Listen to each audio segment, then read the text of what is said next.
Bonjour, je suis Adèle. Ici, vous découvrirez des voyages qui ont bouleversé la vie et chamboulé les convictions d'hommes et de femmes de tous âges et de tous horizons. Chaque semaine, je reçois un invité qui me raconte en quoi un pays a transformé sa vision du monde ou l'a poussé à quitter un mode de vie qui ne lui correspondait plus. Alors laissez-vous porter par le premier podcast qui raconte une histoire autour d'un voyage. Bienvenue chez les Frenchies autour du monde, le podcast des voyages qui ont du sens.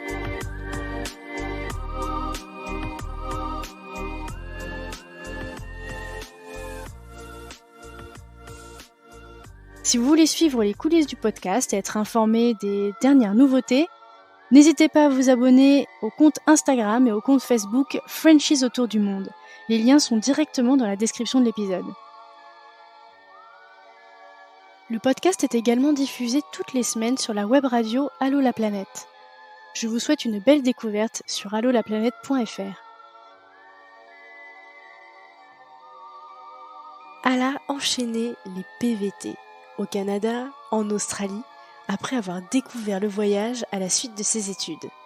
Et c'est un peu par hasard d'ailleurs qu'il a atterri au Japon, toujours en PVT, dont il connaissait très peu la culture. Ce qu'il n'avait pas prévu, c'était ce coup de foudre qu'il aurait à son arrivée pour ce pays.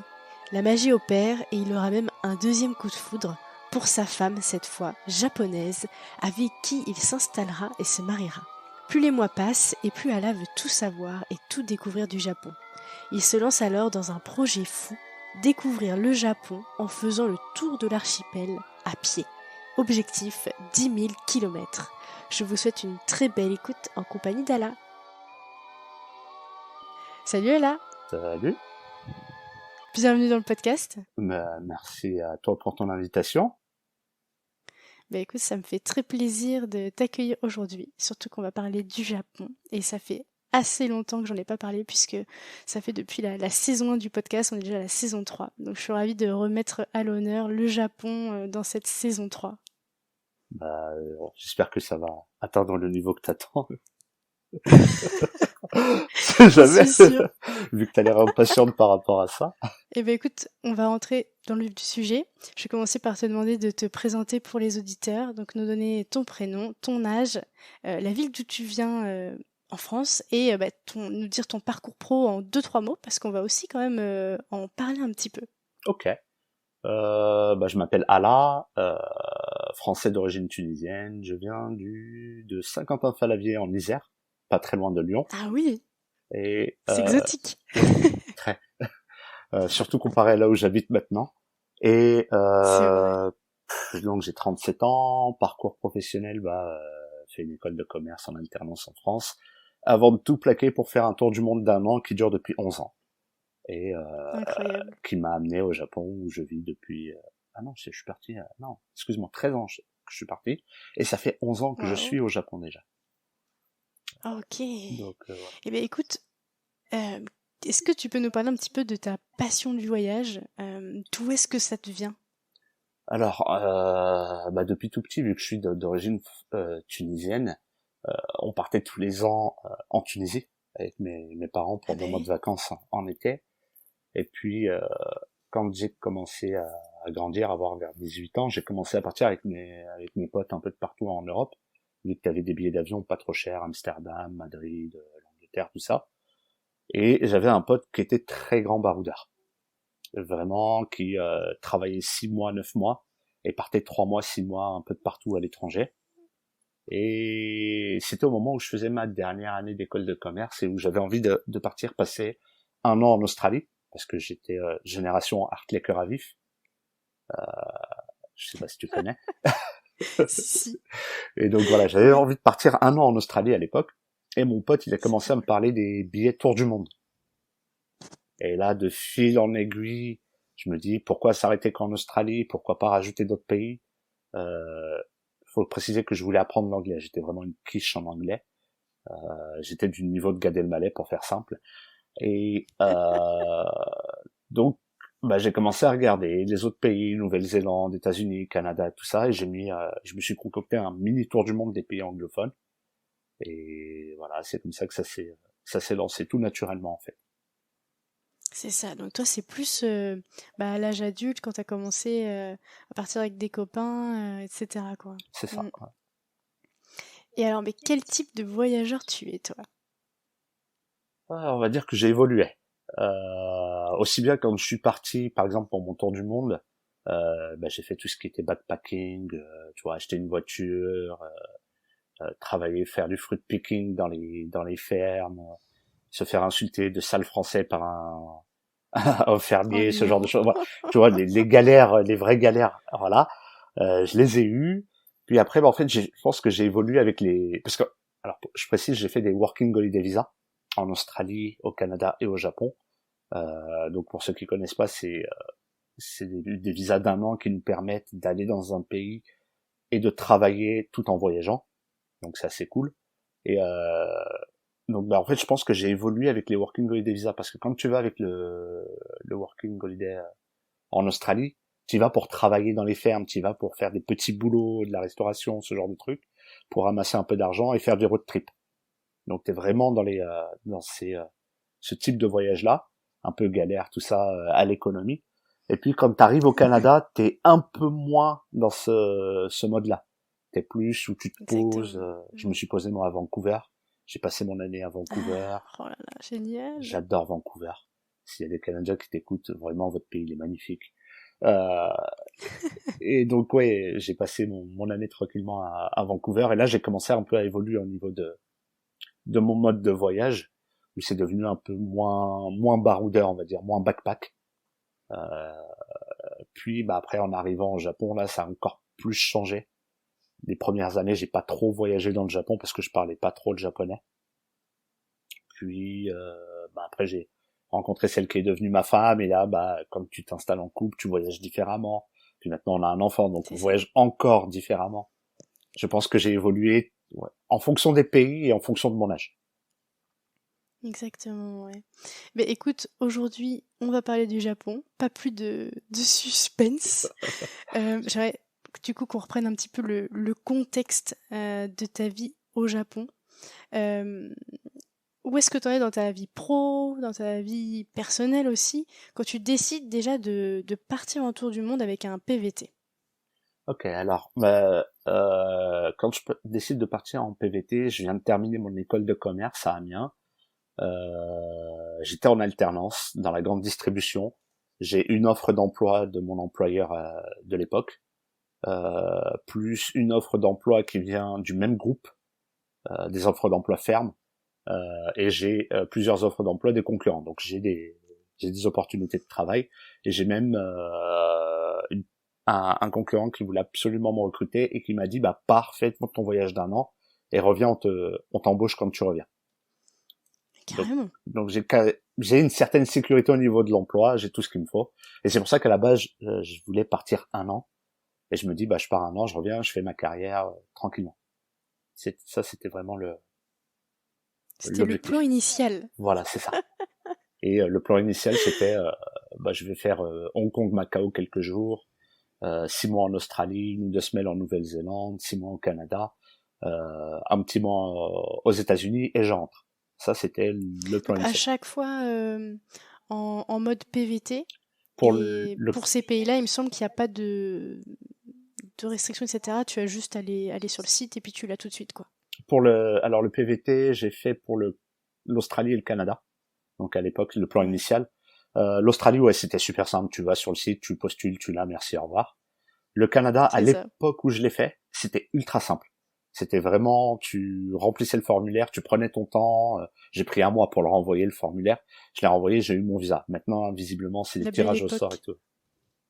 C'est ça, ouais. Moi, j'ai eu de la chance, j'ai été tirée rapidement, mais il y en a qui n'ont pas cette chance, c'est clair. Je suis passé dans les... Et, et je voulais savoir quelles sont les réactions de tes proches, toi, quand tu leur dis que c'est la fin de tes études, que normalement, on va dire, t'es censé aller travailler et que tu leur dis, écoutez, non, moi, je pars en tour du monde et puis je rentrerai et puis je vais travailler. Comment est-ce qu'ils réagissent? Ma mère, elle s'en foutait un petit peu, j'ai envie de dire. Mon père, c'était du genre, mon père, c'était vraiment du genre, mais qu'est-ce que tu fais? T'as une opportunité de travail, t'as un bon boulot, t'as fini tes études, reste, travaille, quoi. Il comprenait pas trop, mon père, à l'époque. C'est vrai que c'est aussi... Enfin, je pense que ça... c'est un peu plus récent, entre guillemets, de partir voyager après les études aussi, hein. C'est pas, je pense que c'est un peu générationnel aussi, peut-être. Oui, et oui. Puis mon père, il vient de Tunisie à la base. Bon, il a immigré en France, donc c'est pas non plus, je pense, dans le l'état d'esprit de sa génération en Tunisie. Hmm, je vois.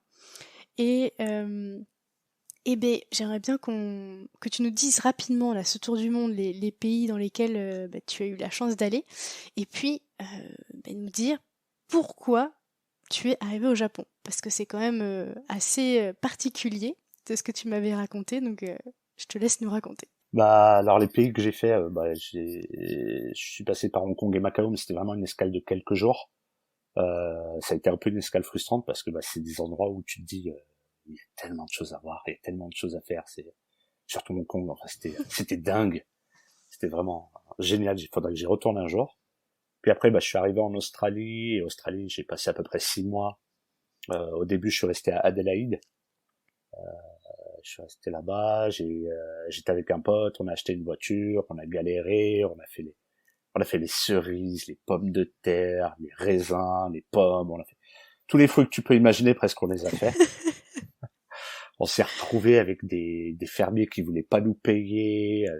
Enfin, je pense que toutes les galères que tu peux vivre avec le Working Holiday Visa en Australie, on en a vécu un sacré paquet, comme beaucoup de backpackers qui vont là-bas. Et puis après, bah, on est parti, on s'est pris des vacances, on va dire, dans les vacances. On a passé 2 semaines en Nouvelle-Zélande. Et là, c'était encore plus frustrant que Hong Kong et Macao parce que bah, j'ai fait que l'île du Nord. Et visiblement, Ah, l'île du Sud a l'air encore plus géniale. Ça, en petit aparté, c'est la pire chose dans les voyages, c'est qu'en fait, quand tu voyages, tu te rends compte qu'il y a toujours plus à voir et tu reviens toujours avec une petite part de frustration. c'est bien, d'un côté au moins c'est que on aura toujours quelque chose à aller voir pendant toute notre vie, donc on peut Ouais, aussi voir le bon côté, le ouais. positif comme ça. C'est ça. Et donc, bah, après la Nouvelle-Zélande, parti au Canada. Et alors là, Canada, je devais faire 5-6 mois à peu près sur place. Et je ne sais pas ce qui s'est passé. On est arrivé à Vancouver. Je monte avec mes bagages, mon backpack dans le train pour aller au centre-ville. Et je sais pas pourquoi, j'ai eu un coup de foudre pour Vancouver direct. Ah. T'as des villes comme ça m'est arrivé 2-3 fois dans ma vie, et t'as des villes comme ça, tu sens quelque chose quand t'arrives sur place. Et Vancouver, où je devais passer 5-6 mois, j'ai passé 1 an. Donc j'ai grillé mon billet de retour mon billet tour du monde le retour, je l'ai grillé. Je devais repartir de New Ouais. York genre 5-6 mois après et je suis pas reparti. Et bah, j'ai passé mon année à Vancouver. Et je commençais à me dire, parce qu'à Vancouver ça se passait super bien, mais vraiment très bien. J'avais trouvé un travail dans la grande distribution, vu que j'étais directeur de Donc ton supermarché. domaine. Voilà. J'étais directeur de supermarché en France. J'ai trouvé un travail dans la grande distribution en parlant très mal anglais à l'époque, à J'allais Vancouver. justement te demander où en était ton niveau. Et il a monté un tout petit peu. Bah, ouais, mais justement, c'est une anecdote, c'est quelque chose qui m'a fait adorer Vancouver. Je me rappelle, je postulais rapidement dans plusieurs endroits pour trouver un petit travail. Et j'ai postulé, c'était chez Safeway à Vancouver. Et quand j'ai postulé, j'ai donné mon, mon CV au mec à l'accueil. Et là, le mec me prend avec moi, me fait faire le tour du magasin. Et il voit que je parle très mal anglais, tu vois. Mais il me fait faire le tour, comme ça et tout. Et il me dit, voilà, on a le rayon traiteur et on cherche quelqu'un, machin, voilà. Et il regarde mon CV, il fait, je vois que tu as travaillé sur les marchés avec tes parents, parce que j'ai grandi avec mes parents sur les marchés, et je vois que tu as travaillé dans la grande distribution en France, on te recontactera. Je sors du magasin, et en fait c'est le directeur du magasin, le mec. Je sors du magasin, et là, bam, je reçois coup de téléphone. J'étais à peine sur le parking, coup de téléphone. C'est la responsable RH du magasin qui me dit de revenir en arrière. Entretien, Oh je suis là là. embauché, je commence le lendemain matin. C'était dingue. Et Ah ouais. après 2 semaines sur le rayon traiteur, le mec vient me voir et me dit, bah écoute, tu travailles super bien. J'ai que des bons retours sur toi, tout est positif. Et vu ton passé en France, on veut te recruter de manière permanente et te faire évoluer sur un rôle de manager, et on te sponsorise ton visa. Eh ben, dis donc, royal. Ouais. Et là, tu vois, c'est ça en fait qui m'a fait rester plus longtemps à Vancouver, au Canada, parce que à la base je devais rentrer en France, tu vois, mais j'ai trouvé un mode de vie qui me plaisait au Canada, et j'ai eu une opportunité assez rapidement de m'installer. Pour ceux qui connaissent pas le Canada, moi, sur ce que j'ai vécu à l'époque, c'est que vraiment, ils font tout pour que tu restes. C'était vraiment, il y avait des meetings, des réunions dans tous les sens de l'immigration. Voilà comment vous pouvez rester, repartez pas et tout. Et donc à ce moment-là, j'ai deux choix. Soit je reste au Canada, soit je retourne en France. Et j'abandonne complètement le choix de retourner en France. Sauf que je me sens encore un peu jeune et j'ai encore envie de voyager. Oh là là. Et là, L'envie de voyage plus forte que tout. c'est ça. Et en fait, je devais avoir quoi? C'était 2010, 2011. Donc je devais avoir 26, 27 ans. Et je sais que jusqu'à 30 ans, il y a encore des working holiday visas. Donc, à l'époque, il y en avait 8. Et là, je me dis, bon, ok, tu sais quoi? On va se faire encore un ou deux working holiday visas. Et après, je reviendrai au Canada. Et j'ouvre Internet. Je regarde les working holiday visas qu'il y a. Je vois qu'il y avait le Japon, il y avait la Corée du Sud, enfin, il y avait quelques pays comme ça. Donc Et l'Asie. voilà, et il y avait je sais plus quel autre pays. Bref, il y en avait 8, et je me dis, bon, écoute, j'ai calculé mon coût, en fait, parce que tu peux postuler jusqu'à à la fin de tes 30 ans et rentrer à 31 ans, tu vois. J'ai calculé mon coût, je me dis, bah, en fait, je peux tous les faire. Waouh. Et je me dis, bah, allez, je vais aller les faire. Et je regarde la liste des pays, et je vois le Japon. Et alors là, Japon, je connais rien, je connais personne, et j'ai pas nécessairement d'attrait. J'ai de la curiosité, mais pas nécessairement un gros attrait. Et bien, je me dis, bah, je suis arrivé à refaire ma vie en Australie, je suis arrivé à refaire ma vie au Canada. On va monter un niveau au-dessus et voir ce que ça donne au Japon. C'est ça. Et c'est comme ça en fait que j'ai choisi le Japon. Vraiment par hasard, c'était pas quelque chose de prémédité, et c'était vraiment en suivant mon feeling et mon instinct de l'époque, quoi. C'est exactement ce que j'allais dire, l'instinct, quoi.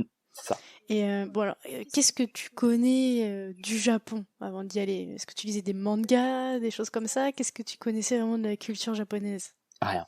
Vraiment, à part ce qu'on apprenait en cours d'histoire, Pearl Harbor, Hiroshima, ce genre de choses. Alors bien sûr, je suis génération Club Dorothée, ce serait mentir en disant que je connais rien. Mais bon, c'est pas Dragon Ball, Olive et Tom, ce genre de trucs qui m'ont formé, on va dire, au Japon. Oui, bien sûr. Et après la fin du Club Dorothée, j'ai arrêté tout ce qui est manga et animé. Même si je suivais un peu de loin, même si au lycée j'ai raté des cours de français pour regarder Pokémon, voilà, le samedi matin, ça allait pas plus loin que ça, donc j'avais pas nécessairement d'attrait ou de connaissances par rapport au pays, et j'avais Mhm. juste rencontré 2, 3 personnes, parce qu'il y a beaucoup de Japonais et de Japonaises à Vancouver, j'avais juste rencontré 2, 3 personnes à Vancouver. À part ça, vraiment rien. Je Ok. parle pas la langue, je connais pas la culture, je connais pas l'histoire, je connais rien du tout. Ok. Et donc toi, tes proches, quand tu leur dis que bah, tu avais un super travail à Vancouver, que tu leur dis bah, je repars, est-ce qu'ils te suivent encore un peu dans tout ça? Est-ce qu'ils comprennent un peu plus peut-être ta démarche? Bah, en fait, pour faire ma demande de Working Holiday Visa pour le Japon, moi j'habitais encore au Canada, mais j'étais en Working Holiday Visa là-bas, donc j'avais pas le droit de la faire au Canada. Il a fallu que je rentre en France. Donc je suis Ah ouais, d'accord. rentré en France en janvier 2011, juste pour faire la demande de visa. Et là, je vais voir mes parents à ce moment-là. Et la première réaction de mon père, ça a été, mais qu'est-ce que tu fais là? Repars. Ah bon? Voilà. Donc il a compris qu'en fait, il y avait plus d'opportunités à l'étranger. Et il m'a dit, vas-y, fonce. Ok. Ça sert à rien de rester. Fais-toi plaisir. Là, je pense que c'est son côté immigré qui est ressorti, qui a compris que voilà, j'ai trouvé autre chose ailleurs. Et bah voilà, ça avait vraiment évolué. Et maintenant, ils sont contents, ils sont fiers. Hmm. Et alors, tu arrives au Japon. Déjà, j'aimerais juste qu'on parle de tes premières impressions quand tu arrives, Ouais. Alors, tes ressentis, tout ça. il faut savoir une chose, c'est que au moment où j'arrive, c'est 2 mois, mais vraiment 2 mois après le gros tremblement de terre de 2011. Ah oui, Donc le Japon que j'ai connu là à ce moment-là, c'est pas le même Japon qu'aujourd'hui. Euh, c'est ça. Moi, quand j'arrive à l'époque, il y a pas beaucoup d'étrangers, vraiment pas beaucoup. J'ai appris les chiffres plus tard, par exemple, les Français, il y en avait 9000 avant le tremblement de terre, il en restait 1500. Donc ça a Oui, chuté d'accord, c'est total. vraiment énorme, Ouais. cette chute, ouais. Et donc moi, quand j'arrive sur place, en fait, j'ai passé ma première semaine dans un capsule hôtel, dans un quartier dont je maîtrisais pas du tout le nom. C'est à Asakusa, depuis je le connais, je le maîtrise parfaitement. Et donc, bah en fait, je suis pas perdu, mais je suis comme euh, dans une sorte d'espace temporel, tu vois, ou de transition, parce que je sais que je suis là pour un an, mais je sais que je suis encore pas installé, parce que j'ai pris un capsule hôtel pour les premiers jours, le temps de trouver un logement un peu plus stable et tout. Et donc, bah, tu sors et tu vois des trucs, tu comprends pas tout ce qui t'entoure, en fait. Pas nécessairement tout ce qui t'entoure. C'est ça. Ouais, T'as plus aucun repère d'occidental finalement. c'est ça. Bah, déjà, bon, j'avais fait l'Australie, le Canada et tout. T'as toujours cette petite phase où t'as pas tes repères parce que c'est une nouvelle ville, mais t'as un minimum de langue pour te repérer. Là, je l'avais pas du tout, du tout, du tout. Ouais. Les Japonais à l'époque, l'anglais c'était pas encore ça. Ça a évolué avec les JO, mais c'était vraiment pas du tout ça. Et bah, le plus fun c'était faire les courses parce que Oh là là. ouais, Ça devait être quelque chose, ça. bah tu les fais sur les photos. Donc, bah, quand t'as des packaging avec des photos, tu t'attends à peu près à quelque chose, mais t'as des fois où t'as pas de photos.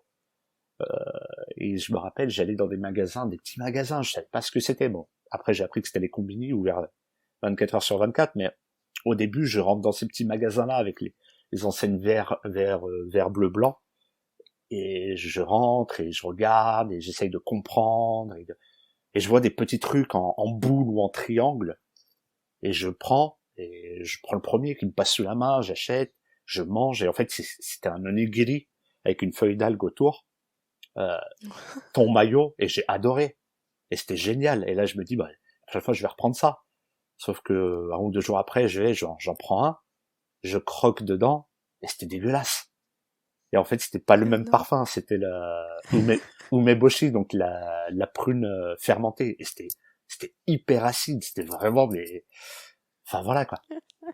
Et pour la petite anecdote d'ailleurs, la toute première chose que j'ai mangée au Japon, c'était vraiment la chose la plus improbable possible. En fait, je suis arrivé donc à l'aéroport, j'ai pris mon train et je vais à Asakusa. Je fais mon check-in et là j'ai une amie japonaise que j'avais rencontrée à Vancouver qui vient me récupérer.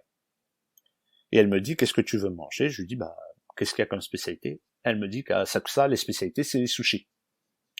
Donc on va dans un restaurant à sushi, tu sais ceux sur les où ça tourne devant toi sur les sortes de ceintures Ah là, les ouais. kaiten sushi.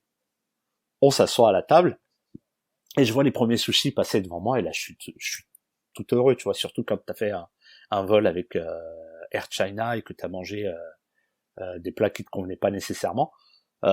T'es bien heureux, tu vois, d'arriver dans un restaurant avec des sushis qui ont l'air trop bons passer devant toi.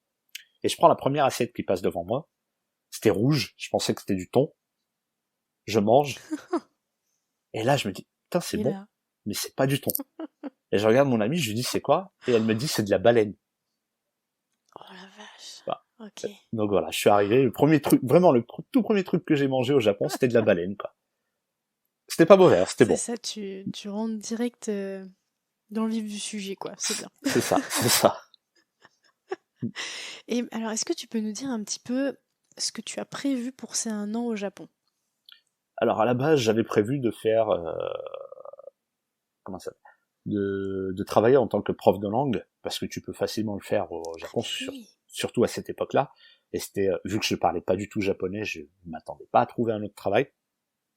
Donc je me disais, bah je vais faire ça un peu à côté, économiser un peu d'argent, voyager un peu dans le pays, puis ensuite enchaîner sur la Corée du Sud avec un working holiday visa. Donc ça, c'était mon plan initial pour le Japon.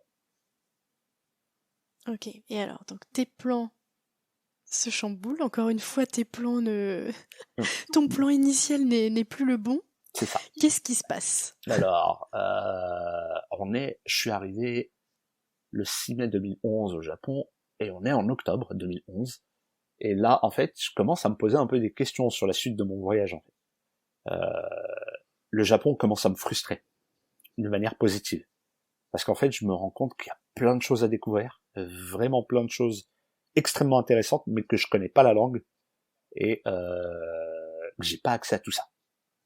Et donc, je commence un peu à me poser des questions, et un matin, j'ouvre Internet, j'ouvre mon compte Facebook, et là, je tombe sur l'histoire de Jean Béliveau, un Québécois, qui venait tout juste de terminer un tour du monde à pied, de 11 ans, je crois, sur 65 000 ou 70 000 kilomètres. Et là, je me dis, c'est dingue, c'est énorme. Enfin, et je commence à regarder un peu ce qu'il a fait et tout. Et moi, j'adore marcher. Mais vraiment, j'adore vraiment marcher. Et là, je me dis, c'est dingue ce qu'il a fait. Je kifferais faire pareil. Bon, par contre, 11 ans, 70 000 bornes, c'est quand même quelque chose. Il faut, voilà. En soi, j'aurais adoré le faire, mais à ce moment-là, je me dis, je vais peut-être faire autre chose. Et je me dis donc, je commence à avoir beaucoup de curiosité par rapport au Japon. Je vois qu'il y a beaucoup de choses à découvrir et à apprendre par rapport à ce pays. Donc pourquoi pas faire le tour du Japon à pied. Et donc c'est là que va naître l'idée de ce projet, et où je vais me dire, je vais pas partir du Japon en fait, et la Corée du Sud, ça sera pour plus tard.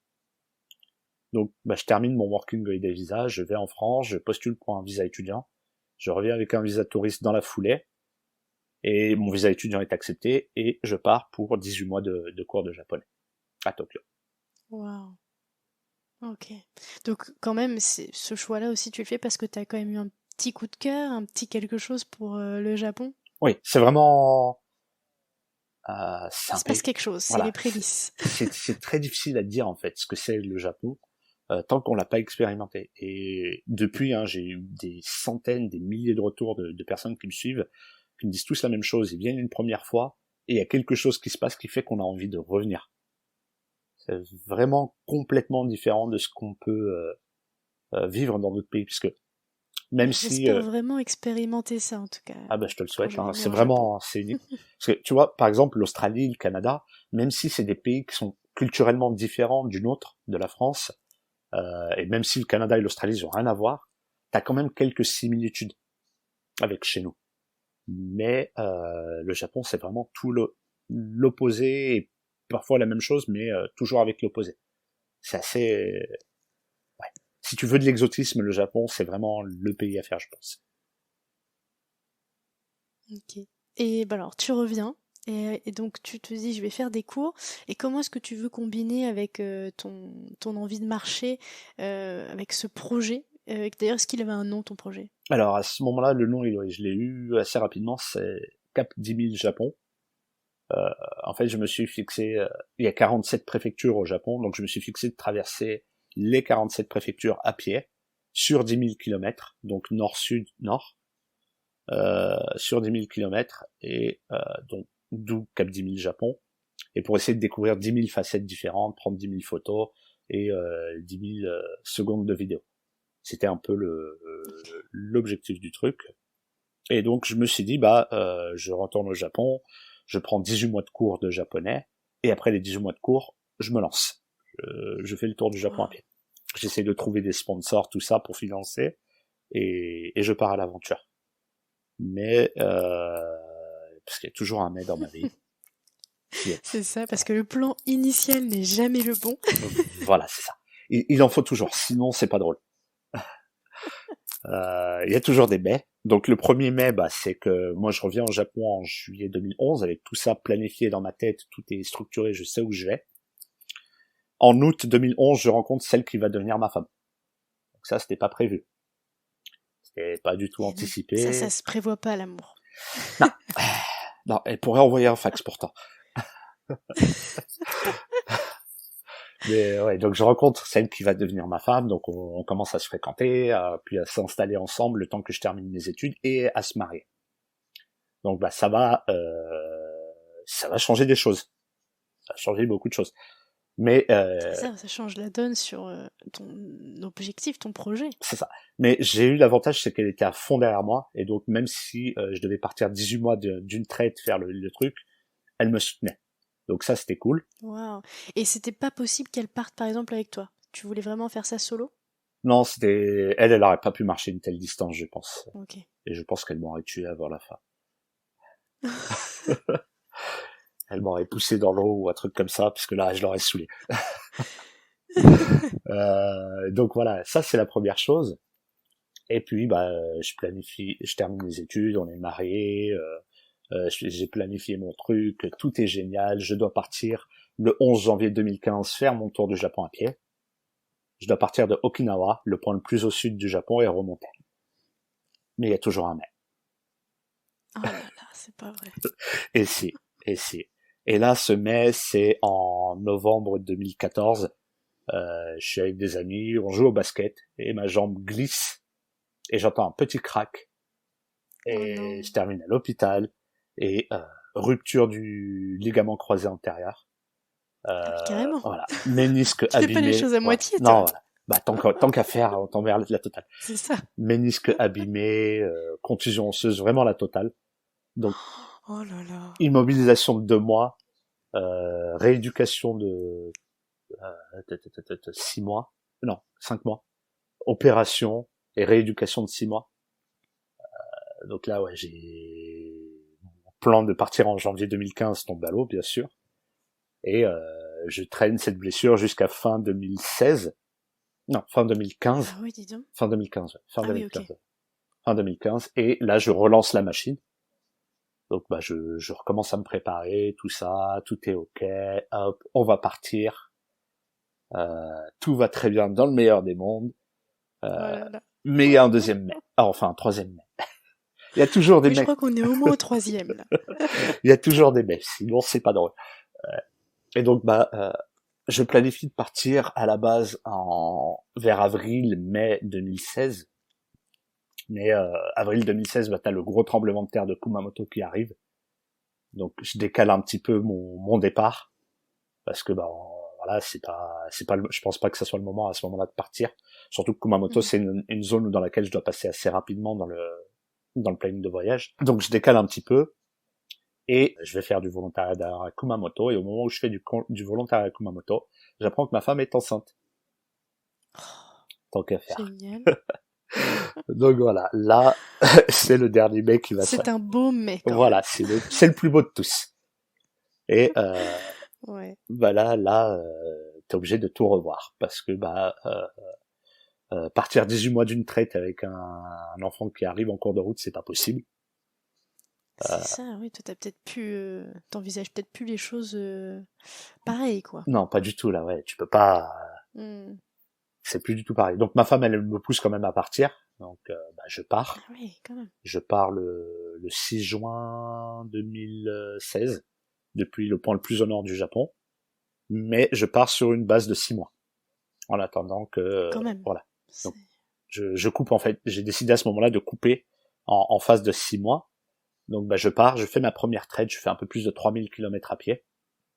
Donc Alors tu fais peut-être juste nous dire le parcours pour qu'on se fasse une idée. Ouais, je suis parti du point le plus au nord du Japon à Hokkaido, à Soyamisaki, en partant par la côte est de Hokkaido. Je suis redescendu, je suis rentré sur l'île principale de Honshu, et je suis descendu tout le long de la mer du Japon jusqu'à l'île de Kyushu et la ville de Fukuoka. Donc là, j'ai fait ça en 6 mois. Je prenais mon temps, hein, j'aurais pu le faire plus rapidement, mais j'aime bien prendre mon temps et faire le touriste en route. C'est ça, et puis de toute façon, en marchant, tu peux pas non plus ouais. aller hyper vite, quoi. Ah, on va dire que ça prend un peu de temps. C'est ça. Et donc, voilà, je suis arrivé à Fukuoka et je suis rentré chez moi pour la naissance de mon enfant. Ah, génial. Et est-ce que tu as eu des moments forts, des rencontres déjà qui t'ont marqué durant ces premiers 6 mois? Oui, j'en ai eu beaucoup, vraiment, vraiment beaucoup. En fait, ça va être dur de choisir alors. Ouais, sur ces 6 premiers mois... en fait, ouais, c'est dur de choisir. Non. Ou alors l'état d'esprit peut-être où t'as vraiment l'impression d'être droit dans tes bottes, que t'es vraiment en phase avec ce projet, ou déjà ton ressenti sinon. L'état d'esprit en fait au début, tu vois, au moment où je suis parti de Tokyo pour aller à mon point de départ à Hokkaido, t'as une forme d'excitation, mais t'as aussi une forme d'appréhension, voilà. Tu te dis comment ça va se passer, tout ça, est-ce que je vais y arriver? Tu te poses des questions, ce qui est naturel, hein, bien sûr. Puis le jour du départ, là t'as le taxi qui vient me récupérer avec mon chariot, parce que je marche avec un chariot de randonnée pour être plus simple, parce qu'un sac à dos pèse sur les genoux. Ok. Là t'as le taxi qui Oui. vient me récupérer, qui m'emmène au point de départ. Et là, parce qu'en fait c'est vraiment le point le plus au nord du Japon, donc c'est un point symbolique, tu vois. Et t'as des gens qui viennent pour se prendre en photo et tout, t'as des gens qui font le tour du Japon à vélo et tout, qui viennent là-bas, jusque là-bas et tout. Donc je tombe sur plusieurs personnes, ça amplifie l'excitation en fait, t'as de moins en moins d'appréhension, puis à un moment, je pars, je fais les premiers pas, tu vois, les tout premiers, et là, en fait, ça part tout seul, la machine elle est lancée, et en fait, j'ai eu la bonne idée, c'est que, j'avais fait des tests, hein, des entraînements avant j'avais marché Tokyo-Fukushima Ouais, dessus, j'allais te demander, ouais. Ok. donc C'était un peu préparé quand même. c'est ça. J'avais fait plusieurs tests Mont Fuji, Tokyo Nikko, Tokyo Fukushima, donc des 150-300 kilomètres. Et je savais qu'il fallait pas faire des grosses distances, surtout au début. Et donc là, la première journée, c'était une vingtaine de kilomètres. C'est relativement facile à faire. C'était que du plat. Et en fait, quand t'arrives au logement le premier soir, tu te dis je l'ai fait. Et là, la machine, elle s'accélère en fait. Elle part toute seule parce que tous les jours, en fait, tu pars et tu fais tes bornes. Et ça s'empile en fait, et ça va tout seul. Ouais, une fois que c'est lancé, ça s'arrête plus, quoi. C'est ça, en fait, tu sentais ouais, c'est ça, ça coulait de source, quoi. C'est ça, c'est ça. En fait, c'était vraiment ouais, c'était juste avant les premiers pas. Jusqu'à ce moment-là, t'as un peu d'appréhension, mais après, une fois que c'est lancé, tu chantonnes sur la route, tu siffles. Il faut savoir que les premières villes que j'ai fait, il n'y a pas de ville, il n'y a rien. Pendant 35 bornes, tu peux marcher, tu trouveras absolument rien. Donc là, t'es tout seul, t'es dans ton univers et tout, mais ça se fait, c'est cool, quoi, c'est génial. Puis après, je vais C'est arriver, ça, est-ce que c'est pas aussi un peu méditatif de marcher comme ça? si pas mal, ouais. Sauf, sauf quand tu rentres dans des zones à ours. Oula. Oui, parce que faut savoir que le Japon est très peuplé d'ours, surtout l'île de Hokkaido. Ah ouais. Ouais, ils ont le gros ours brun à Hokkaido. Euh, j'ai pas fait le foufou et j'ai pas très médité à ce moment-là, mais dans C'est ce que j'allais dire, là, t'es moins dans l'ambiance méditation, quoi. là, ouais, t'es plus dans l'ambiance. Ok, qu'est-ce que je fais si j'en croise un, quoi. C'est ça. Oh là là. Pour tes hébergements, comment est-ce que tu faisais? Est-ce que tu allais chez l'habitant ou est-ce que tu trouvais une auberge ou quelque chose? Alors ça c'est une très bonne question parce qu'on m'a souvent demandé au moment où je préparais mon trip et quand je le faisais, est-ce que j'allais faire un peu comme Antoine de Maximi par exemple, j'irai dormir chez vous, tout ça. Oui. Et alors moi personnellement, je suis pas très fan du concept dans le sens où c'est s'imposer chez les gens et j'aime pas m'imposer chez les gens, tu vois. Si quelqu'un veut m'inviter, j'irai, mais jamais je ne m'imposerai chez les gens. Donc en fait, ce que j'ai fait, j'ai trouvé un peu la parade, on va dire entre guillemets, pour pouvoir quand même rencontrer des gens, c'est que je dormais dans des minchuku essentiellement. Et les minchuku, c'est un peu l'équivalent des bed and breakfast. Donc tu dors directement chez les gens. L'avantage, c'est que c'est pas très cher. C'est que tu as un dîner et un petit déjeuner avec les habitants et les autres clients. Donc tu rencontres plein de monde. Et vu que je parlais japonais Ah, c'est déjà à ce sympa quand moment-là, même. c'était juste génial. J'ai fait pas mal de rencontres, j'ai fait pas mal d'expériences que j'aurais pas pu faire normalement. Enfin, c'était vraiment, vraiment génial, quoi. Et quand tu disais aux gens que toi tu marchais, est-ce qu'il y en avait d'autres aussi qui étaient dans le même cas que toi ou pas du tout? Alors, tout au long de mon voyage, j'ai rencontré Ouais. énormément de Japonais qui font le tour du Japon à vélo sur 15-20 000 Ah, le kilomètres. vélo. Énormément, c'est dingue, hein. On n'a pas l'impression comme ça, mais j'ai dû en rencontrer plusieurs centaines, ce qui est quand même impressionnant. Et j'ai rencontré, sur mes 6 premiers mois, ça c'était vraiment impressionnant ce qu'ils faisaient. C'était un couple de Japonais qui était parti d'Okinawa. Ils habitent à Okinawa, donc tout au sud. Ils étaient partis d'Okinawa pour remonter jusqu'à Hokkaido à pied, 3000 kilomètres à deux. Euh, Ah oui. Et eux, ils dormaient dehors, en camping, à la Belle Étoile. Ils sont arrivés à Hokkaido. Ils sont super sympas en plus, hein. Ils sont arrivés à Hokkaido en plein hiver, alors qu'il neigeait des tonnes de neige, vraiment des tonnes de neige. Hokkaido, il neige plus qu'à Québec, pour te donner un ordre d'idée. Oh là là. Et ils ont dormi dehors, ils dormaient dans les cabines téléphoniques comme ça et tout. Enfin, c'était impressionnant leur voyage. Ah mais c'est des aventuriers. Ouais. Et alors lui, je l'ai pas rencontré, mais nos chemins se sont croisés. J'aurais adoré le rencontrer.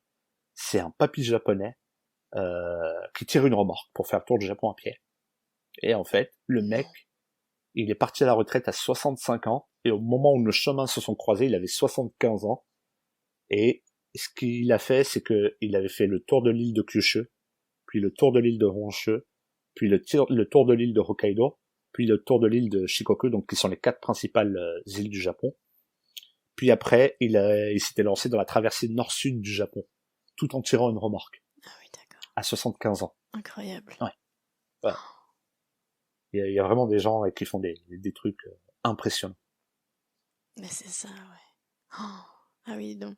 Et alors, après, donc, t'as fait tes 6 mois comme ça. Tu rentres pour la naissance de ton enfant. Mais ouais, je rentre donc en décembre 2016, je rentre chez mes beaux-parents parce que ma femme est allée là-bas.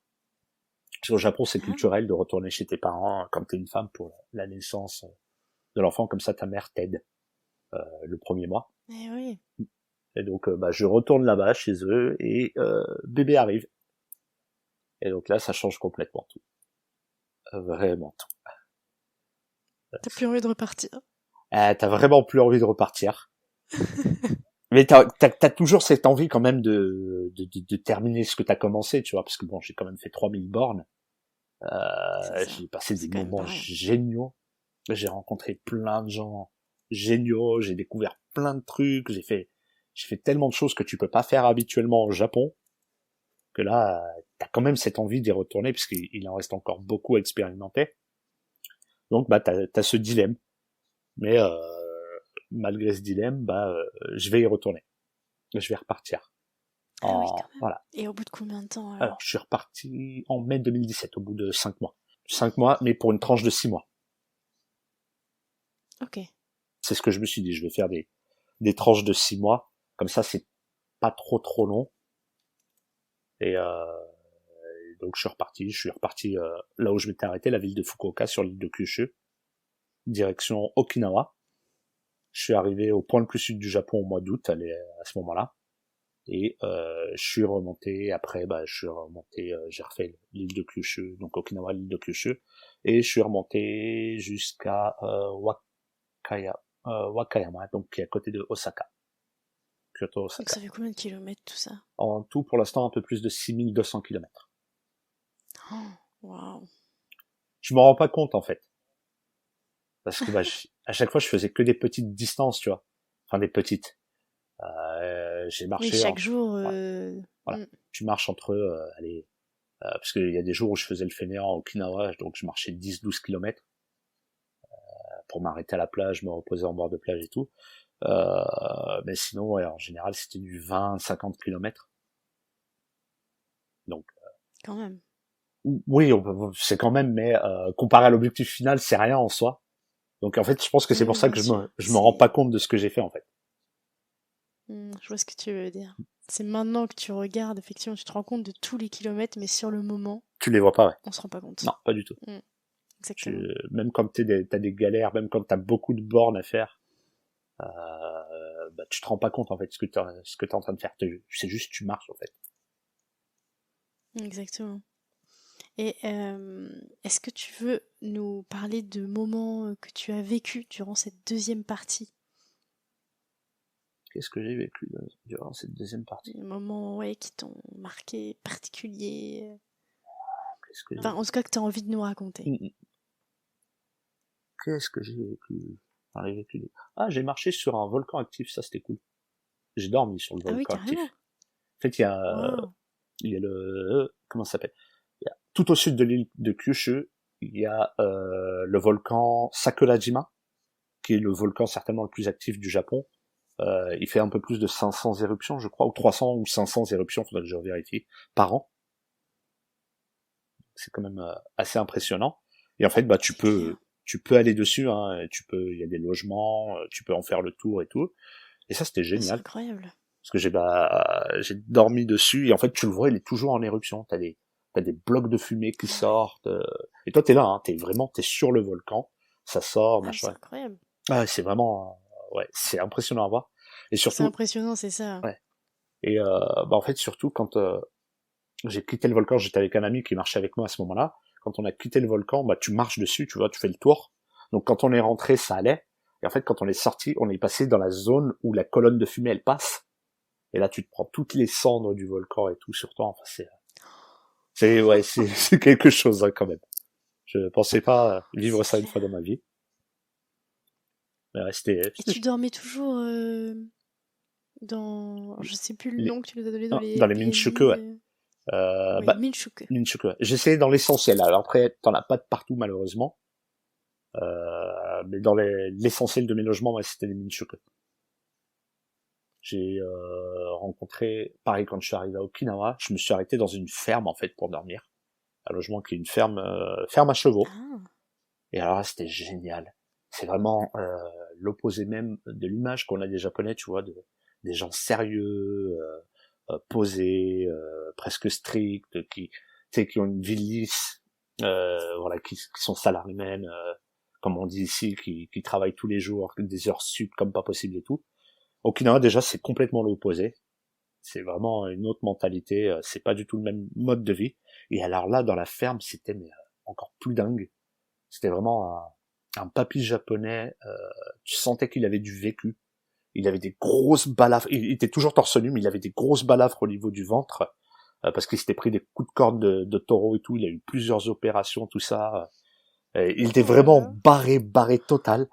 Et en fait, il vivait sa vie à fond, à fond, à fond, à fond, à fond. Et c'était juste génial de l'écouter, de partager avec lui et tout. Et bah, il m'a permis de vivre une expérience qui est quand même super sympa. En fait, il habite dans les montagnes d'Okinawa. Et on est monté à cheval. On est descendu des montagnes, on est rentré dans la mer, comme ça, à dos de cheval et tout. On s'est baladé toute la journée et tout. Et c'était juste génial. Et là, je me suis rappelé que bah t'as des gens qui vivent et qui profitent de leur vie. C'est pas qu'un travail derrière un bureau de vie. C'est ça. Je suis bien d'accord. Mais alors, du coup, ça m'intrigue parce que donc tu marches comme ça tous les jours et finalement tu improvises le moment où tu veux t'arrêter et tu essaies de trouver quelque chose pour dormir parce que ça doit être compliqué de programmer ça Alors, en à la avance. base, c'est ce que je voulais faire, mais quand j'ai fait mes tests de marche, Tokyo Fuji, Tokyo Nikko et Tokyo Fukushima, je me suis rendu compte que c'était pas toujours le plus simple, parce que bah quand t'as fait ta grosse journée de marche, si t'arrives à un logement et qu'il est complet et que tu dois marcher 5 kilomètres de Ah plus oui, en pour le plus, logement c'est d'après, vrai. et encore moi les tests de marche, je les ai faits dans des zones fortement habitées du Japon, et je savais que j'allais passer par des zones vides. Donc bah ce que j'ai préféré faire en fait, c'est planifier à l'avance. Donc repérer les villes où je voulais m'arrêter, repérer des logements, les réserver à l'avance et avancer en fonction de tout ça, tout en me laissant une certaine flexibilité. Donc j'ai mon planning en fait, je sais où je vais m'arrêter, je sais combien de temps je vais rester dans quel endroit, je sais dans quel logement je vais m'arrêter, mais ça m'est arrivé des fois Ouais, d'annuler les logements, de changer de ville, de changer un peu le programme, parce que je veux garder un minimum de flexibilité en fonction des rencontres que je vais faire en fait. génial ça. Donc finalement, tu avais quand même plutôt bien travaillé avant de marcher quoi, Ouais, j'étais pas sur parti à ce la, parcours. ouais. J'étais pas parti à l'arrache parce que je sais que bah j'ai fait mes tests de marge, je sais ce qui fonctionnait à peu près. Je sais que je voulais pas faire du camping tout le temps parce que bah j'en ai fait hein, mais tout le temps bah parce que tu te reposes pas bien et pour marcher comme il faut être bien reposé, sinon c'est ton Il faut corps avoir qui va bien dormi ramasser. sur un bon... ouais, je pourrais. Puis j'ai pas envie de me retrouver aussi à dormir en camping par exemple dans des zones à ours. Ça peut paraître bête comme ça mais Oui. il y a il y a plusieurs dizaines d'attaques d'ours au Japon par an. Donc j'ai pas envie de me retrouver dans les journaux par rapport à ça, tu vois. C'est pas mon délire. Donc voilà, c'est pour ça que je m'étais bien préparé à l'avance en fait. Ok. Et mais alors, qu'est-ce que tu aimes dans le fait de marcher comme ça? Et puis pour découvrir tout un pays, qu'est-ce que tu aimes toi là-dedans? Bah, marcher, moi j'ai toujours adoré en fait. Ça m'est arrivé de marcher quand j'étais à Grenoble pour aller au travail, de marcher 1 heure pour aller au travail tôt le matin, ou des choses comme ça. Je sais pas Ah pourquoi, oui. j'ai toujours adoré ça. Ça me permet je mets ma musique dans mes oreilles en fait, ça me permet de réfléchir à ce que je vais faire, de trouver des idées, de me concentrer sur autre chose et tout. Donc, pour moi, c'était cool. Puis là, marcher au Japon, ça a été vraiment génial parce que, en fait, bon, j'avais trouvé un peu une technique, c'était sur mon chariot, j'avais mis un panneau qui disait que je faisais le tour du Japon à pied, qui expliquait un peu mon histoire. Et donc, dès que je m'arrêtais quelque part ou dès que des gens me croisaient, ils venaient me parler, ils m'offraient à manger, à boire, on discutait. Certains m'offraient le logement pour dormir chez eux, euh, ou même faire des expériences un peu uniques ou ce genre de choses. Et ça, c'était juste génial. Tu vois, j'ai pu vivre ce qu'on appelle au Japon le omotenashi, qui est le sens de Ok. l'accueil à la japonaise. C'est quelque chose dont ils sont très fiers au Japon. Et l'écrasante majorité des Japonais adorent accueillir les gens et leur faire ressentir leur chez eux, tu vois. Et ça, j'ai adoré. Puis j'ai adoré aussi un truc, ça peut paraître con, mais le Japon, en fait, c'est pas tous les endroits du Japon où il y a des étrangers qui sont allés. Parce que le Japon, c'est un pays qui est historiquement, qui a été fermé pendant plusieurs siècles, qui est ouvert que depuis moins d'un siècle sur l'étranger. Et par exemple, quand j'étais sur ma première partie de voyage, dans la préfecture d'Aomori, j'ai dormi dans un ryokan, donc les hôtels à la japonaise, tenus par une petite famille locale. Le ryokan a plus de 100 ans d'histoire, et j'étais le premier étranger à dormir sur place.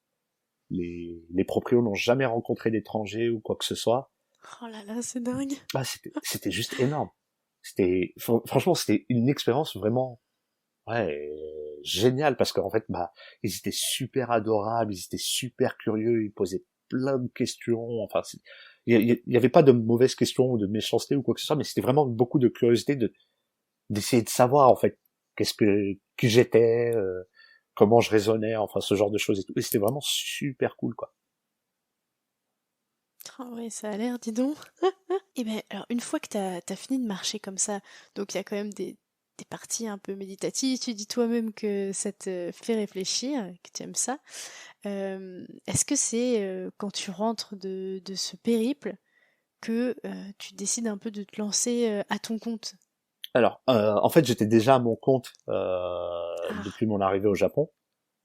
J'ai jamais vraiment travaillé pour une entreprise japonaise, mais bah, en fait, ce tour du Japon à pied va me donner des idées, en fait. Parce que bah, tu te rends compte qu'il y a plein de choses qui n'ont pas encore été faites, notamment par rapport aux étrangers au Japon. Donc là, ça va me donner beaucoup, beaucoup, beaucoup d'idées. Ça m'a donné une idée de documentaire sur laquelle on est en train de travailler avec un ami. génial. Ça m'a donné une idée de projet de vente de box mensuelle qu'on a lancé finalement avec ma femme, qui s'appelle Omiyage Box. Parce qu'il faut Les savoir, fameuses de l'autre fois qui nous ont fait décaler c'est notre ça, échange. c'est ça. En fait, il faut savoir qu'au Japon, chaque préfecture, mais aussi chaque ville, a ses spécialités et ils les vendent en ce qu'on appelle omiyage, donc les souvenirs de voyage, pour schématiser. Et au Japon, c'est culturellement ancré que quand on part en voyage quelque part, que ce soit un voyage de travail ou un voyage personnel ou autre, on ramène des omiyage pour sa famille, ses proches et ses collègues. Et donc moi, quand je faisais mon tour du Japon à pied, en fait, chaque préfecture où j'allais, je faisais une boîte avec toutes les spécialités locales et je l'envoyais à ma femme. Comme ça, elle pouvait Oh, voyager avec moi. J'en envoyais une à ma femme et une à mes beaux-parents et une à ma belle-sœur. Et comme ça, tout le monde pouvait génial. voyager avec moi en quelque sorte. Et bah, ma femme adorait ça. Et ça nous a donné l'idée de lancer Omiyage Box derrière. Sur le même concept, mais pour les personnes qui n'habitent pas au Japon. Ça, c'est génial. Et donc, tu fais ça, est-ce que c'est en plein temps, ce genre de choses, ou est-ce que tu as en plus une autre activité? Alors, à la base, c'était pas mon activité. À la base, mon activité, donc, c'était la promotion touristique du Japon pour le marché francophone. Donc, je travaillais beaucoup avec les préfectures, les villes, pour tout ce qui était pour faire la promotion du Japon. Donc, on faisait de la Par quel création. canal, par exemple? On faisait beaucoup de création de contenu vidéo. On faisait des vidéos soit marque blanche pour les préfectures, soit pour communiquer sur mes médias à moi, donc mon blog et mes réseaux sociaux. Soit on faisait du consulting aussi avec certaines entreprises qui voulaient viser les marchés francophones. Ça, c'était mon travail. Et alors juste, je te coupe 2 secondes. Oui, Est-ce que tes réseaux sociaux, tu les as commencés avant de marcher? oui, j'ai tout Ah commencé ouais. en mai 2011 quand je suis arrivé au Japon.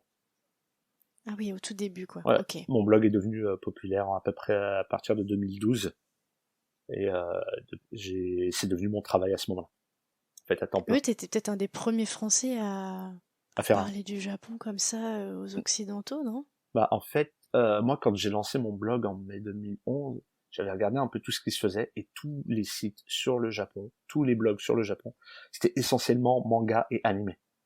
Il y avait rien sur le voyage, il y avait Ah, absolument rien sur le voyage ou l'expatriation. Et j'étais vraiment le premier à me lancer sur ce créneau-là, et ce qui a fait waouh. le succès du blog à l'époque. Sacré timing. Ouais, bah on va dire que j'ai senti quelque chose en fait, je pense. Bah ouais, c'est génial. Et puis, enfin, finalement, c'est ça aussi qu'on se dit un peu, c'est bah, tout s'imbrique finalement. Les étoiles s'alignent, c'est que c'est fou quoi. Parce qu'à la base, c'était le feeling, le Japon, et C'était le feeling, puis j'ai lancé le blog sur un créneau qui n'existait pas. Puis quelques mois après, le Japon gagnait les JO de Tokyo 2020. Donc ah oui. ils ont boosté la communication et les touristes étrangers. On est passé de 9 millions de touristes étrangers en 2010-2011 à 32 millions en 2019. Incroyable. C'est pour ça que c'est devenu aussi mon travail à ce moment-là, en fait, de travailler sur la partie touristique. Mm. Parce que quand le pays passe de 9 millions à 32 millions, bah, il a besoin de gens pour faire la promotion. Donc j'en faisais partie, mais ça, c'était jusqu'à un nouveau mai, le Corona. Le fameux. Ouais, c'est ça. Voilà, le pire des mets. Celui-là, je m'en serais Celui bien qui passé. nous embête encore. Ouais, Mm. je m'en serais bien passé celui-là. Parce que nous, on a commencé à le vivre en février 2020, donc un peu avant la France, vu qu'on est juste à côté de la Chine. Ouais. On était donc en 2020, il y avait les JO à l'été qui étaient prévus, on avait beaucoup de contrats, tout était parfait, l'année elle était vraiment géniale. Et février 2020, fin février 2020, tout a commencé à s'annuler. Bam, bam, bam, bam, bam. Oh là là. Tous les contrats, vraiment, en une semaine, on a tout perdu, les contrats. Et en fin mars 2020, les frontières se sont fermées. Mais complètement fermées. Elles sont encore fermées aujourd'hui pour les touristes. Donc bah, à ce moment-là, Ah oui, j'ai d'accord. perdu tout mon travail, grosso modo. Et Oh là là. c'est à ce moment-là qu'avec ma femme, on a décidé de lancer Omiyage Box, en fait. Et Omiyage Ok, Box, donc finalement, ouais, c'était quelque chose qui vous trottait dans la tête, mais que vous n'aviez pas encore lancé. c'est ça. Et finalement, le Covid, ça a été le tremplin Le déclencheur, des ouais, box. c'est ça. Ah ouais. Et bah, ça a cartonné, en fait. On s'y attendait pas du tout. On s'est dit, on va peut-être en vendre quelques dizaines. Bah non. Ça a juste explosé.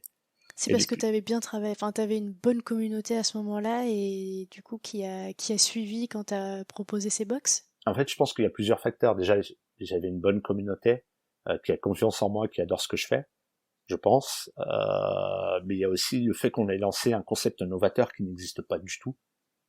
Parce que bah, il y a des dizaines de box sur le Japon, pas se leurrer, mais c'est toujours quasiment des box de snacks, KitKat, Pocky, tout ça. Nous, on a Ah lancé oui, tous les le trucs un petit peu industriel. farfelus, Ouais, ouais, c'est ouais, ça. ouais. Et donc nous, on a lancé quelque chose de complètement différent, où on va chercher des produits locaux, fait par des petits C'est producteurs ça. locaux, des choses originales. Tout ça, ça coûte un peu plus cher, bien sûr, Mais mais sur une autre qualité, c'est ouais, un ça. autre produit, quoi. Mm, Ouais. mm. Mm. Et il y a toute une histoire aussi derrière, parce que c'est pas juste... je sais pas pour dénigrer les box de snacks ou quoi que ce soit, au contraire, c'est très bien qu'il y en ait, parce que il en faut pour tout le monde. Mais par exemple, une box de snacks, les personnes qui les font elles vont prendre un catalogue, par exemple, de Nestlé Japon, elles vont dire, bah, je veux tel KitKat, tel KitKat, tel KitKat, elles vont prendre le catalogue de l'autre marque, elles vont dire, je veux tel et tel produit, les prendre, les mettre dans leur box et les envoyer. Alors que nous, il y a un voyage. Là, par exemple, la prochaine Omiyage Box qui va partir, c'est celle de la péninsule de Boso dans Chiba, juste à côté de Tokyo. On voyage dans la péninsule de Boso, on va rencontrer les producteurs locaux, on discute avec eux, on échange avec eux, on sélectionne le produit. C'est ma femme qui fait tout ça. Quand je dis on, c'est elle essentiellement. Moi, je prends les photos surtout. Et après, on voyage dans toute la zone, on repère les lieux, tout ça, les restaurants, les logements, les lieux à visiter. Et on met tout ça dans le guide et on envoie. Donc, il y a toute une histoire derrière. C'est pas juste une sélection de produits. C'est un sacré travail pour chaque box, finalement. Ouais, une box, grosso modo, c'est 10 semaines de travail. Et on travaille sur 2 à 3 box en même temps. Ouais, ah oui, d'accord, oui. Donc c'est à temps plein, là. Ouais, c'est à temps plein, plus on a mes beaux-parents qui nous aident, qui sont C'est génial. Bon, en fait, mon beau-père est à la retraite, donc il fait ça avec ma belle-mère. Ils font tout l'emballage. Ils ont pour 2 semaines de travail chaque mois, rien que pour faire les emballages de toutes les box. Dis donc. Une box, pour la petite anecdote, une box c'est 15 minutes rien que pour l'emballer. Pour en emballer une seule. Ah oui, effectivement. Ouais. Donc, il y a toute une histoire, on a construit quelque chose et je pense que c'est ça qui fait que ça plaise aux gens. Ouais, c'est clair, c'est vraiment génial. Et on va bientôt arriver à la fin de cet échange. Et déjà, merci beaucoup pour ce temps qu'on a enfin trouvé pour discuter de ta vie au Japon, de ton amour pour le Japon même. Et j'aimerais beaucoup te proposer de conclure cet épisode en incitant des personnes à oser en fait partir en voyage justement, pourquoi pas après des études. Déjà merci pour l'invitation, c'était super sympa. Pour le voyage, moi je vois toujours des gens qui me disent qu'ils osent pas, qu'ils ont peur de pas avoir assez d'argent, qu'ils ont peur que ça se passe mal ou quoi que ce soit. Je vais tout de suite franc, il y aura quasiment toujours des moments où ça se passera mal. Plus on part longtemps surtout, et plus il y aura de chances que ça se passe mal à un moment ou à un autre, mais c'est très rare qu'il y ait des choses très graves qui arrivent, et surtout ça fait des anecdotes à raconter, donc ce côté négatif là devient positif. Et sinon franchement, sincèrement, le plus dur pour un voyage c'est le premier pas, c'est d'acheter son billet d'avion et c'est de partir, mais une fois que ça c'est fait, on en devient presque drogué, on adore, et on a juste envie de continuer. Enfin moi personnellement j'ai pas envie d'arrêter.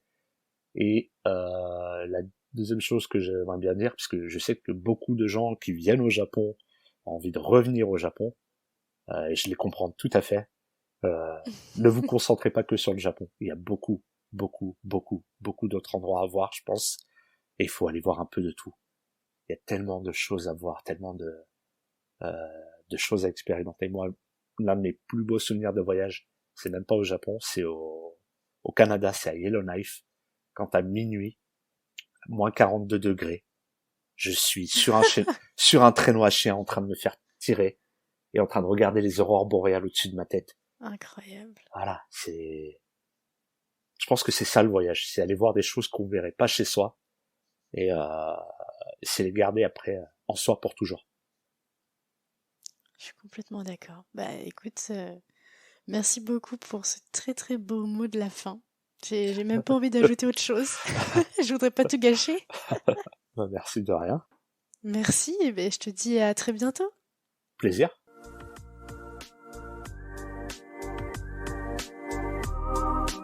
C'est la fin de cet épisode, mais j'ai encore besoin de vous. Si vous avez Apple Podcast, n'hésitez pas à laisser 5 étoiles et même à mettre un petit avis. Cela m'aide énormément à faire gagner en visibilité à ce podcast. Si l'épisode vous a plu, n'hésitez pas à le partager au plus grand nombre. Il ne me reste plus qu'à vous dire à lundi pour un prochain épisode des Frenchies autour du monde.